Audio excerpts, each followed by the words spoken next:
آج ماہ رمضان کی 19 تاریخ جمعرات کا قبولیت کا دن آ چکا ہے۔ اس موقع کو ہرگز ضائع مت کرنا۔ آج جو شخص بھی یہ وظیفہ پڑھے گا شام تک ہر حاجت غیب سے پوری ہو جائے گی، بے شک آزما لو۔ بسم اللہ الرحمن الرحیم۔ آج ماہ رمضان کی 19 تاریخ جمعرات کے دن کا ایک ایسا خاص وظیفہ بتانے لگا ہوں جسے پڑھتے ساتھ ہی ہر ناممکن کام ممکن ہو جاتا ہے، جسے پڑھنے والا اللہ کا لاڈلا بن جاتا ہے، جسے پڑھنے والا کبھی کسی کا محتاج نہیں رہتا۔ یہ بے حد آزمودہ اور بے حد طاقتور عمل ہے۔ آج تک جس نے بھی ماہ رمضان کی 19 تاریخ جمعرات کے دن اس خاص وظیفے کو بتائے گئے طریقے سے پڑھا، نیا گھر مانگا، گاڑی مانگی، دولت شہرت جو بھی مانگا، رب کریم نے بیٹھے بیٹھے ہر حاجت کو پورا فرمایا۔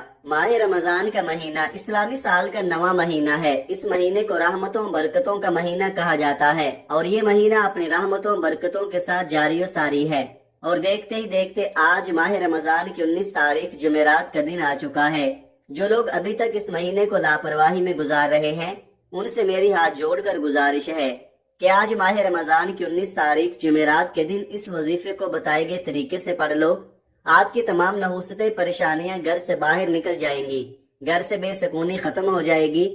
یقین نہیں آتا تو بے شک آزما لو۔ آج خاص موقع ہے۔ اگر کوئی چاہتا ہے کہ وہ اپنی ہر ناممکن حاجت کو پورا کرا لے، اگر آپ میں سے کوئی بے گھر ہے، کرائے کے مکان پر رہتا ہے، اپنا ذاتی مکان چاہتا ہے، تو رب کریم غیب سے ایسی مدد فرمائے گا کہ آپ کو اپنا ذاتی مکان مل جائے گا۔ اگر آپ سے کرائے کی ادائیگی نہیں ہوتی تو آج یہ وظیفہ پڑھ کر رب کریم سے اپنا گھر بھی مانگو گے تو غیب سے آپ کے لیے اسباب پیدا ہو جائیں گے۔ جوان بیٹیوں کے ماں باپ رشتوں کی وجہ سے پریشان ہیں، لوگ آتے ہیں دیکھ کر چلے جاتے ہیں۔ بہترین رشتوں کے لیے، معقول رشتوں کے لیے یہ وظیفہ بے حد آزمودہ ہے۔ ماں باپ اپنی بیٹی کے لیے بھی پڑھ سکتے ہیں، بیٹیاں خود بھی پڑھ سکتی ہیں۔ اس کے علاوہ جس گھر میں جوان بیٹے بے روزگار بیٹھے ہیں، روزگار ملتا نہیں، یا دکان پر گاہک نہیں آتے، چلتا کاروبار بند ہو رہا ہے، آپ کے کام ہوتے ہوتے رہ جاتے ہیں، کامیابیاں ہاتھوں سے نکل جاتی ہیں، کسی بھی طرح کے مسائل ہیں، تو آج ماہ رمضان کی 19 تاریخ جمعرات کے دن کی قدر کر لو۔ یہ موقع سال میں ایک بار آتا ہے، اور جو بندہ اس موقع کی قدر کر لیتا ہے، اس موقع سے فائدہ اٹھا کر رب کریم کو راضی کر لیتا ہے، یہ خاص وظیفہ پڑھ لیتا ہے، اللہ کو اللہ کے ناموں سے یاد کر لیتا ہے، تو بگڑے کام سنورنا شروع ہو جاتے ہیں، ناممکن کام ممکن ہونا شروع ہو جاتے ہیں، رکاوٹیں ہٹنا شروع ہو جاتی ہیں، بندشیں ٹوٹنا شروع ہو جاتی ہیں، گھر کے حالات بہترین ہونا شروع ہو جاتے ہیں۔ آج اگر کوئی بندہ کہتا ہے کہ میری دعائیں قبول نہیں ہوتی، میری حاجتیں پوری نہیں ہوتی، میری مشکلات پریشانیاں ختم ہونے کا نام نہیں لیتی، تو آج یہ وظیفہ ایک بار پڑھ کر دیکھیے گا۔ یہ وظیفہ سال میں ایک بار پڑھا جاتا ہے، اور جس گھر میں یہ وظیفہ پڑھ لیا جاتا ہے وہاں 7 نسلوں کے رزق کا انتظام ہو جاتا ہے۔ اس گھر کا بچہ بچہ اپنے اپنے نیک مقصدوں میں کامیاب ہو جاتا ہے۔ اس گھر سے تنگ دستیاں، غربت ہمیشہ کے لیے ختم ہو جاتی ہے۔ بندہ جس طرف قدم بڑھاتا ہے کامیابیاں مقدر ہو جاتی ہیں، جس چیز پر نظر ڈالتا ہے وہ آپ کی ہو جاتی ہے۔ یہ وظیفہ پڑھنے سے تقدیر کے بند تالے کھل جائے، جس طرف قدم بڑھائیں کامیابی مقدر ہو جائے، تو اس سے بڑھ کر اور کیا چاہتے ہو۔ یہ آج کا مجرب اور مستند عمل ہے۔ یہ ایک ایسا نایاب عمل ہے کہ ہر کوئی سینے کا راز نہیں بتاتا۔ آج وہ وظیفہ لے کر آیا ہوں جس سے لاکھوں لوگوں کی حاجتیں پوری ہو گئی ہیں، پریشانیاں دور ہو گئی ہیں، جس سے لاکھوں لوگوں نے فائدہ اٹھایا ہے۔ آج نصیب اور تقدیر بدلنے کا وقت ہے۔ یہ وقت ہاتھوں سے نکل گیا تو پورے سال کا پچھتاوا مقدر ہو جائے گا۔ آج جس کو جب جہاں جیسے وقت ملتا ہے، چند منٹ نکال کر یہ وظیفہ پڑھ لو، پتہ نہیں پھر اگلے سال یہ موقع ملے یا نہ ملے۔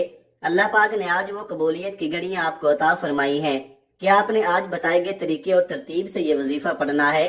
یہ دن اتنا قبولیت کا ہے کہ آج یہ وظیفہ پڑھنے والا پورے سال کی خوشیاں سمیٹ لیتا ہے۔ اگر آپ بھی صرف چند منٹ کے وظیفے سے پورا سال مصیبت، ڈپریشن، مایوسی سے جان چھڑانا چاہتے ہیں، تو آج کا یہ وظیفہ کسی صورت مت چھوڑیے گا۔ آپ چاہے دنیا جہان کے کسی بھی کونے سے تعلق رکھتے ہوں، آپ انڈیا سے ہیں، پاکستان سے ہیں، بنگلہ دیش، جاپان، مسقط، دنیا کے کسی بھی کونے سے آپ کا تعلق ہے، جب بھی آپ کے ملک میں ماہ رمضان کی 19 تاریخ جمعرات آ جائے تو آپ نے یہ وظیفہ کسی صورت نہیں چھوڑنا۔ آج آپ نے یہ وظیفہ لازمی پڑھنا ہے۔ آپ چاہے صبح نماز فجر کے بعد پڑھ لیں، چاہے تو نماز ظہر کے بعد پڑھ لیں، چاہے تو نماز عصر، مغرب، عشاء، کسی بھی نماز کے بعد آپ یہ وظیفہ پڑھ سکتے ہیں۔ نہ وقت کی کوئی پابندی ہے، نہ جگہ کی کوئی قید ہے۔ آپ دکان پر ہیں، دکان پر پڑھ لیں، دفتر، کاروبار، سفر میں چلتے پھرتے پڑھ لو، لیکن ماہ رمضان کی 19 تاریخ جمعرات کے دن یہ وظیفہ کسی صورت مت چھوڑنا۔ وقت کی نزاکت کو مد نظر رکھتے ہوئے آئیے آج کے اس عمل کی طرف چلتے ہیں، لیکن اس سے پہلے اگر آپ اس چینل پر ابھی تک نئے ہیں اور آپ نے اس چینل کو سبسکرائب نہیں کیا تو ناظرین آپ سے گزارش ہے کہ اس چینل کو ابھی سبسکرائب کر لیں، کیونکہ ایسے بہت سے وظائف، بہت سے اعمال آپ کے حوالے ڈیلی کی بنیاد پر کرتا رہوں گا انشاءاللہ۔ اب عمل کیا ہے؟ آج 19 رمضان جمعرات کا پورا دن، پوری رات آپ کے پاس موجود ہے۔ آپ کو جب جہاں جیسے وقت مل جائے باوضو مصلی پر بیٹھ کر سب سے پہلے نبی کریم صلی اللہ علیہ وآلہ وسلم کی ذات مبارکہ پر 3 بار درود پاک پڑھنا ہے۔ درود پاک آپ کوئی سا بھی پڑھ سکتے ہیں، آپ مختصر اور آسان سا درود صلی اللہ علیہ وآلہ وسلم پڑھ لیں، یا صلی اللہ علی محمد پڑھ لیں، یا درود ابراہیمی پڑھ لیں تو سب سے بہتر ہے، کیونکہ درود ابراہیمی کی فضیلت و برکت سب سے زیادہ ہے۔ میں آپ سے یہی کہوں گا کہ نماز والا درود ابراہیمی ہی پڑھے۔ روایات میں آتا ہے کہ ہمارے پیارے آقا صلی اللہ علیہ وآلہ وسلم بھی تمام درودوں میں درود ابراہیمی کو ہی سب سے زیادہ محبوب رکھتے تھے۔ درود ابراہیمی ایک بار ثواب کی نیت سے میرے ساتھ بھی پڑھیے گا۔ اللہم صلی علی محمد وعلی آل محمد کما صلیت علی ابراہیم وعلی آل ابراہیم انک حمید مجید۔ اللہم بارک علی محمد وعلی آل محمد کما بارکت علی ابراہیم وعلی آل ابراہیم انک حمید مجید۔ 3 بار درود پاک پڑھتے ساتھ ہی فوری طور پر آپ نے اپنے خاص مقصد کی نیت کرنی ہے۔ ہر بندے کا مقصد الگ ہے، ہر بندے کی حاجت الگ ہے۔ کوئی رزق کے لیے پریشان ہے، کوئی اپنی بیٹیوں کے نصیب کی وجہ سے پریشان ہے، کوئی تنگ دست ہے، کوئی لاچار ہے، کوئی اللہ رب العزت کی رحمتوں کو پکار رہا ہے، کسی کا کاروبار چلتا ہوا ٹھپ ہو گیا ہے۔ جو مقصد ہے، جو حاجت ہے، آپ یہ مت سوچیں کہ یہ کام کیسے ہوگا، ہر کام رب کرائے گا۔ بس آپ نے اللہ رب العزت کی ذات پاک پر کامل یقین اور بھروسہ کرنا ہے۔ یہ وظیفہ آپ کی تمام پریشانیوں، تمام تنگ دستیوں کا آخری حل ثابت ہوگا۔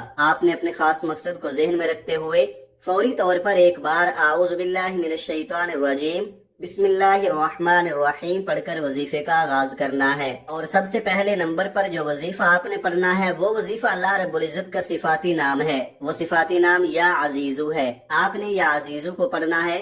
یا عزیزو کا مطلب ہے اے عزت دینے والے۔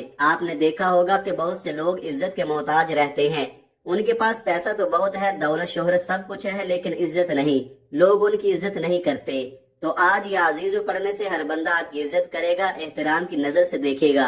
آپ نے یا عزیزو کو کیسے پڑھنا ہے اور کتنی بار پڑھنا ہے توجہ کیجئے گا۔ یا عزیزو 1 بار ہو گیا، یا عزیزو 2 بار ہو گیا، یا عزیزو 3 بار ہو گیا۔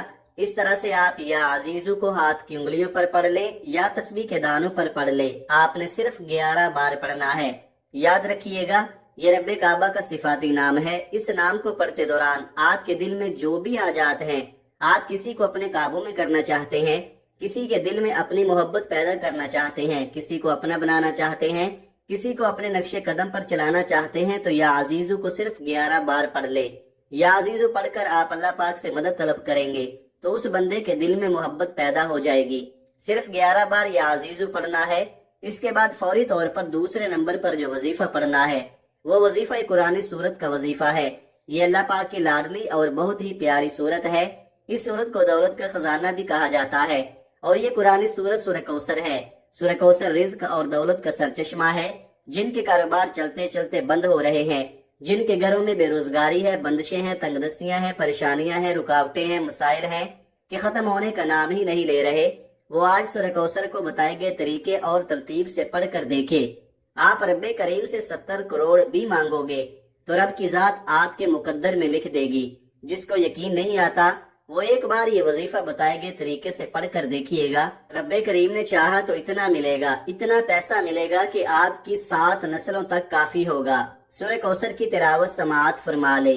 بسم اللہ الرحمن الرحیم انا اعطیناک الکوثر فصل لربک وانحر انا شانئک هو الابتر۔ آپ سورہ کوثر کو ہاتھ کی انگلیوں پر پڑھ لیں یا تسبیح کے دانوں پر پڑھ لیں۔ آپ نے 21 بار پڑھنا ہے۔ بتانے کا مقصد یہ ہوتا ہے کہ ایک تو یہ مستند اور خاص اعمال ہے، جس طرح بتایا جائے ویسے ہی پڑھنا ہے، اس میں کوئی رد و بدل کرنے کی اجازت نہیں۔ اور دوسرا چھوٹے وظیفوں سے فائدہ یہ ہوتا ہے کہ آپ تھوڑا پڑھیں لیکن اچھے طریقے سے پڑھیں، یقین کامل سے پڑھیں۔ بعض اوقات بڑے بڑے وظیفوں سے انسان کا دھیان ہٹ جاتا ہے، اسے سمجھ نہیں آتی، اس کی توجہ بھی کھو جاتی ہے۔ اس لیے تھوڑا وظیفہ پڑھے، لیکن رب سے اتنا مانگے کہ رب کی ذات آپ کو خزانوں کا مالک بنا دے، آپ کے گھر کے حالات کو بدل دے، آپ کی بے سکونی بے برکتی کا خاتمہ ہو جائے۔ اصل مقصد رب کریم کو راضی کرنا ہے۔ آپ نے سورہ کوثر کو کس طرح پڑھنا ہے اور کتنی بار پڑھنا ہے آپ کو میں نے بتا دیا۔ اب آپ نے تیسرے نمبر پر کون سا وظیفہ پڑھنا ہے؟ آپ نے آخر میں اللہ تعالیٰ کے صفاتی نام یا غنیو یا مغنیو کو پڑھنا ہے۔ یا غنیو کا مطلب ہے اے غنی کر دینے والے۔ یا غنیو پڑھنے کا مقصد یہ نہیں کہ آپ کے پاس صرف مال و دولت ہی آ جائے، اللہ پاک آپ کے بچوں میں برکت عطا فرما دے، آپ کو اولاد صالح عطا فرما دے، آپ کو برکت والی اولاد عطا فرما دے، تو یہ بھی غنی کر دینا ہے۔ آپ کو علم آ جائے، قرآن کا علم اللہ پاک آپ کو سکھا دے، آپ مجدد بن جاؤ، یہ بھی غنی ہونا ہوتا ہے۔ اللہ پاک آپ کو عزتوں کے اعلیٰ مقام پر فیض فرما دے، آپ کے چہرے پر وہ نور عطا فرما دے کہ ہر بندہ اس کو دیکھ کر اش اش کرے، آپ کی عزت کرنے پر مجبور ہو جائے، آپ کو عزت وقار عطا کر دے، آپ کو اچھی سوچ عطا کر دے، یہ بھی غنی کر دینا ہے۔ غنی کر دینے کی بہت ساری قسمیں ہیں جو میں نے آپ کے آگے بیان کی ہیں، تو لہٰذا یہ خاص وظیفہ آپ نے یا غنیو یا مغنیو کا تیسرے نمبر پر پڑھنا ہے۔ کیسے پڑھنا ہے اور کتنی بار پڑھنا ہے توجہ کیجئے گا۔ یا غنیو یا مغنیو ایک بار ہو گیا، یا غنیو یا مغنیو دو بار ہو گیا، یا غنیو یا مغنیو تین بار ہو گیا۔ اس طرح سے آپ یا غنیو یا مغنیو کو ہاتھ کی انگلیوں پر پڑھ لیں یا تسبیح کے دانوں پر پڑھ لیں۔ آپ نے صرف اور صرف 11 بار پڑھنا ہے۔ یہ وظیفہ بتائے گئے طریقے اور ترتیب سے پڑھتے ساتھ ہی اللہ کی طرف سے سکون اترتا ہے، اسے سکون والی زندگی نصیب ہوتی ہے اور بندہ پریشانیوں سے نکل جاتا ہے، غموں سے، مشکلات سے وہ نکل جاتا ہے۔ یہ سارے اعمال بتائے گئے طریقے اور ترتیب سے پڑھنے کے بعد آپ نے پھر سے 3 بار درود پاک پڑھنا ہے، جو درود پاک آپ نے عمل کے شروع میں پڑھا تھا۔ اب آپ کا عمل مکمل ہو گیا۔ آپ نے اس وظیفے کو بتائے گئے طریقے کے مطابق آج 19 رمضان جمعرات کے دن پڑھنا ہے۔ آپ یہ وظیفہ کسی بھی نماز کے بعد کسی بھی وقت پڑھ سکتے ہیں۔ انشاءاللہ آپ کے روزی کے اندر بے پناہ برکت ہوگی، بے پناہ اضافہ ہوگا اور غربت ہمیشہ ہمیشہ کے لیے ختم ہو جائے گی۔ اگر آپ مقروض ہیں تو ہمیشہ کے لیے قرض سے آپ کو نجات مل جائے گی۔ اگر آپ جنات کا شکار ہیں انشاءاللہ آپ ہمیشہ کے لیے اس کے حملے سے محفوظ ہو جائیں گے۔ اگر آپ کے گھر میں تنگ دستی ہے تو انشاءاللہ اس کا بھی خاتمہ ہو جائے گا۔ آخر میں آپ لوگ دعا ضرور مانگیے گا اپنی تمام پریشانیوں کے لیے، اپنی تمام حاجتوں کے لیے، دکھ تکالیف کے لیے۔ اللہ پاک سے رو رو کر گڑ گڑا کر آپ نے دعا ضرور مانگنی ہے، اللہ پاک ضرور کرم فرمائیں گے انشاءاللہ۔ دعا ہے کہ رب کعبہ میرا سنانا اور آپ کا سننا اپنی پاک بارگاہ الہی میں قبول و منظور فرمائے، آمین۔ دعا ہے کہ اللہ تعالیٰ ان وظائف کی بدولت ہماری تمام مشکلات، پریشانیاں اور رزق کی تنگی کو دور فرمائے اور ہمارے لیے آسانیاں پیدا فرمائے، آمین۔ اللہ تعالیٰ ہم سب کا حامی و ناصر ہو۔ ناظرین، اپنے رزق میں برکت اور وسعت کے لیے اللہ تعالیٰ کے 99 ناموں میں سے کوئی ایک نام کمنٹ میں ضرور ٹائپ کریں۔ شکریہ۔